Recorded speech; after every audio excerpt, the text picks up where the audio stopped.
बिस्मिल्लाहिर्रहमानिर्रहीम। अस्सलामु अलैकुम ख़वातीन व हज़रात, वेलकम बैक आवर चैनल। आज हम आपको सेब के छिलकों के फ़वाइद बताएंगे।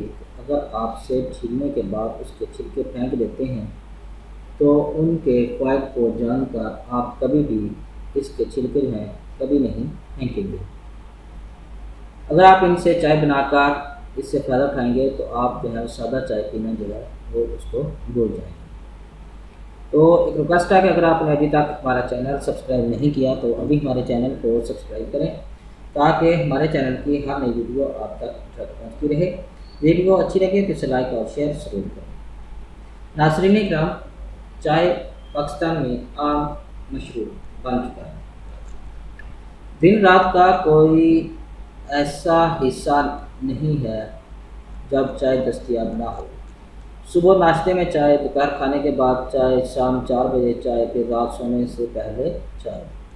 ये ज़रूरत से ज़्यादा चस्का बन चुकी है। पाकिस्तान में दूध वाली चाय का रिवाज है जो ज़्यादा फ़ायदेमंद नहीं, अलबत्ता फलों और जड़ी बूटियों से बनी हुई चाय नोश की जाए तो उसके तिब्बी फ़ायदे लाजमंद हासिल होते हैं। मसलन जिस्मानी तौर पर कमज़ोर अफराद और बूढ़े अफराद, पेचिस और टाइफाइड की कमजोरी में मुब्तला अफराद या फिर जोड़ों के दर्द की वजह से परेशान रहने वाले लोग सेब के छिलकों की चाय पिया करें तो उनकी सोच से भी ज़्यादा फ़ायदा हासिल होगा।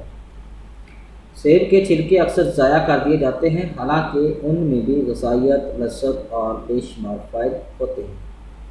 उनको ताज़ा या खुश्क हालत में खौलते हुए पानी में डालकर चाय तैयार कर लें। अगर दूध और चीनी की बजाय शहद और नींबू का रस मिलाकर नोश फरमाएं तो और भी मुफीद है।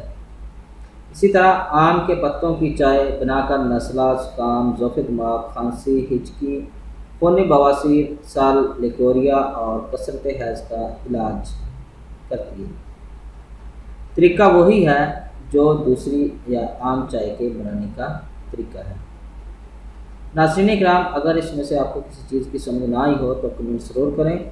इंशाअल्लाह आपको ज़रूर जवाब देंगे। उम्मीद है कि आपको हमारी ये वीडियो पसंद आई होगी। हमारी इस वीडियो को देखने का शुक्रिया। हमारे चैनल को लाइक और सब्सक्राइब ज़रूर करें। अल्लाह हाफ़िज़।